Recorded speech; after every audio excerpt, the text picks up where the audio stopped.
Chers amis fidèles de la communauté Lumière du Psaume, que la paix et la grâce de notre Seigneur Jésus-Christ soient abondantes dans vos vies. C'est avec une grande joie et un profond sentiment d'honneur que nous vous accueillons à nouveau aujourd'hui sur cette plateforme de foi, de vérité et de révélation. Si vous êtes tombé sur cette vidéo, ce n'est pas un hasard. C'est que le Saint-Esprit vous conduit à une vérité spirituelle essentielle pour votre marche avec Dieu. Ne partez pas. Ne changez pas. Ce message pourrait bien être le tournant de votre destinée spirituelle. Aujourd'hui, nous allons ensemble méditer sur un thème très puissant, très riche, mais aussi très mal compris dans la vie chrétienne, le livre des psaumes. Comment devons-nous utiliser les psaumes? Dans quelles circonstances devons-nous les proclamer? Pourquoi ont-ils été écrits? Et surtout, quels sont les dangers d'une mauvaise interprétation ou d'un mauvais usage des psaumes? Trop souvent, nous voyons des chrétiens qui se jettent sur le livre des psaumes comme un manuel magique, une formule mystique, une boîte à outils spirituelle, sans vraiment comprendre la profondeur, le contexte, ni l'objectif pour lequel chaque psaume a été inspiré par Dieu. Frères et sœurs, laissez-moi vous dire ceci. Les psaumes ne sont pas de simples prières poétiques. Ce sont des cris de cœur, des chants de combat, des soupirs de détresse, des proclamations de victoire, des confidences intimes entre un homme et son Dieu. Chaque psaume est né dans une circonstance particulière, souvent dans la douleur, parfois dans la gloire, mais toujours dans une relation sincère avec l'Éternel. C'est pourquoi dans cette courte mais puissante méditation, nous allons examiner 6 grands points qui nous aideront à mieux comprendre comment utiliser le livre des psaumes avec sagesse, discernement et puissance. Nous allons voir dans quelle saison de la vie chaque psaume peut être un refuge, un cri, une épée ou un bouclier. Mais nous allons aussi parler d'un sujet que peu osent aborder, les dangers qui se cachent derrière une utilisation charnelle ou superstitieuse des psaumes. Oui, mal utilisé, ce livre sacré peut devenir un piège spirituel. Pourquoi? Parce que la parole de Dieu exige discernement, foi et sainteté. Alors je t'invite, toi qui regardes cette vidéo, à ne pas zapper, à rester concentré, à ouvrir ton cœur et ton esprit. Car dans les prochaines minutes, le Seigneur veut t'enseigner, t'avertir, t'équiper et te fortifier. Il veut que tu comprennes comment les psaumes peuvent devenir une arme spirituelle, un champ de délivrance et une lumière dans les ténèbres. Prépare ta Bible, prends des notes et surtout, reste connecté, car ce que nous allons découvrir ensemble pourrait bien transformer ta manière de prier, d'intercéder, de louer et de combattre.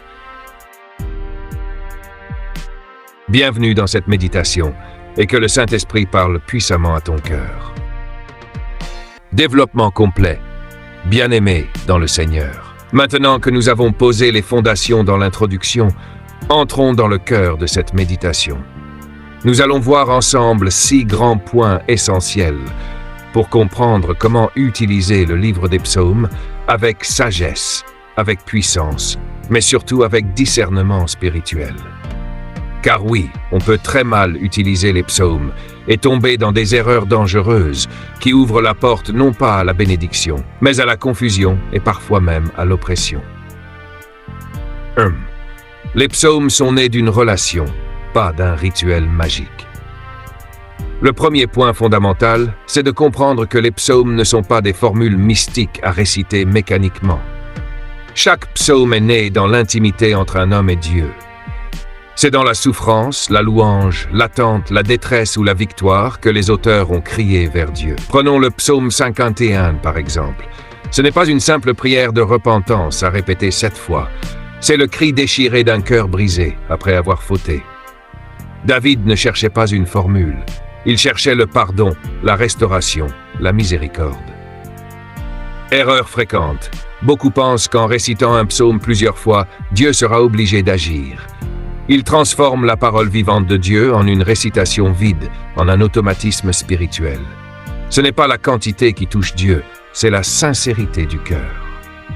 2. Chaque psaume répond à une saison précise de la vie. Le deuxième point, c'est que les psaumes ne s'utilisent pas au hasard. Chaque psaume a été inspiré dans un contexte précis. Il y a des psaumes pour la détresse, d'autres pour la louange, d'autres pour la guerre spirituelle, d'autres encore pour la paix ou l'adoration. Par exemple, Psaume 23 est pour le repos, la confiance dans l'épreuve. Psaume 91 est pour la protection divine dans les temps troublés. Psaume 35 est une prière de guerre contre les ennemis spirituels. Psaume 1 parle de la fidélité dans la sanctification. Si tu prends un psaume de jugement, alors que Dieu veut que tu pardonnes, tu risques de sortir de sa volonté. Si tu utilises un psaume de vengeance alors que Dieu te demande de faire grâce, tu fermes la porte à ta propre délivrance. Erreur fréquente. Des croyants utilisent les psaumes comme des armes contre leurs ennemis personnels, mais sans consulter le cœur de Dieu. Ils mélangent chair et esprit. Les psaumes doivent être compris, pas simplement récités. Troisième point. Ce n'est pas la récitation qui libère la puissance du psaume, c'est la compréhension. Trop de personnes lisent les psaumes sans les méditer.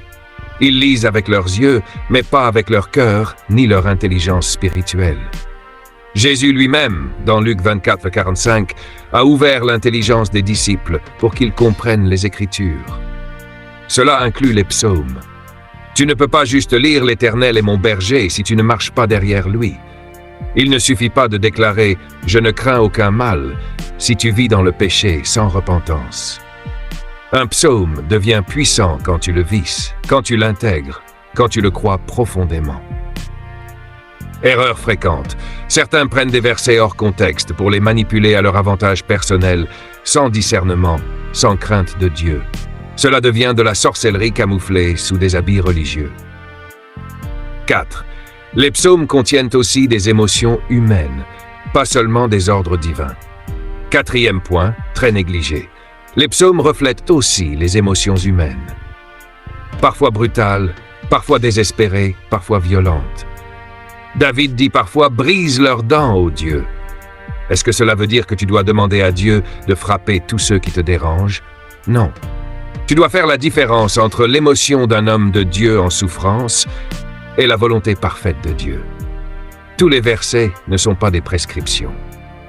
Certains sont des expressions de douleur ou de colère que Dieu a permis pour nous montrer que nous pouvons tout lui dire. Mais cela ne veut pas dire que Dieu valide tout. Erreur fréquente. Des personnes utilisent certains versets des psaumes pour justifier la haine, la vengeance, les malédictions. Or, Jésus nous a dit « Aimez vos ennemis, bénissez ceux qui vous maudissent. » 5. Le livre des psaumes est un trésor prophétique. Il parle de Christ. Cinquième point puissant. Les psaumes ne parlent pas seulement de David, d'Asaph ou d'Israël, ils parlent de Jésus. Ils sont prophétiques. Beaucoup de passages annoncent la venue du Messie, sa souffrance, sa gloire, sa royauté. Par exemple, Psaume 22 décrit la crucifixion. Psaume 2 proclame la royauté du Fils. Psaume 110 parle du sacerdoce de Christ. Donc, lorsque tu lis les psaumes, cherche Jésus dedans. Ne les lis pas seulement pour toi, mais lis-les à la lumière de l'Évangile. Cela transforme ta lecture. Cela nourrit ton esprit. Erreur fréquente. Lire les psaumes uniquement de manière égoïste, sans y voir l'accomplissement de Christ. Cela ferme la porte à la révélation. 6. Les psaumes doivent s'utiliser dans la sainteté et la foi, pas dans la superstition. Enfin, dernier point, mais peut-être le plus crucial, les psaumes ne sont pas une arme pour les cœurs impurs. Tu ne peux pas utiliser un psaume pour te protéger si tu vis dans le péché. Tu ne peux pas proclamer la délivrance de Psaume 91 si tu dors chez l'ennemi spirituellement. Dieu n'honore pas la récitation religieuse. Il honore la foi, l'obéissance, la pureté, la repentance. Les démons ne reculent pas devant quelqu'un qui lit des psaumes sans être sanctifié. Ils reculent devant quelqu'un qui vit la parole de Dieu. Erreur fréquente.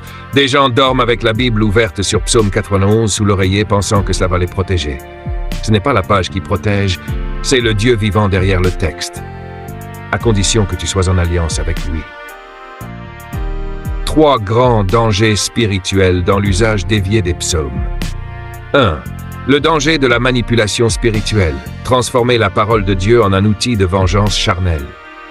Car la lettre tue, mais l'esprit vivifie. 2 Corinthiens 3, 6. Beaucoup de personnes lisent les psaumes, en particulier le psaume 5, 7, 35 ou encore 91, avec un esprit de vengeance ou de haine dans leur cœur. Ils les utilisent non pas pour chercher Dieu, mais pour appeler des jugements contre des personnes qu'ils n'aiment pas, avec lesquelles ils ont des conflits personnels. Ce qu'ils ignorent, c'est que la parole de Dieu ne peut jamais être détournée à des fins de chair sans conséquence. Ces psaumes ont été inspirés dans des contextes spécifiques où Dieu lui-même dirigeait la bataille de ses serviteurs, pas pour que chacun les utilise contre son voisin, sa belle-mère ou un collègue au travail. Lire un psaume contre quelqu'un sans mandat divin, c'est se rendre coupable d'abus spirituels. Tu deviens un manipulateur d'écriture. Et tu te places dans une zone de guerre où Dieu ne t'a jamais envoyé. 2. Le danger de l'occultisme. Utiliser les psaumes comme des incantations magiques. Ils ont changé la vérité de Dieu en mensonge et ils ont adoré et servi la créature au lieu du Créateur.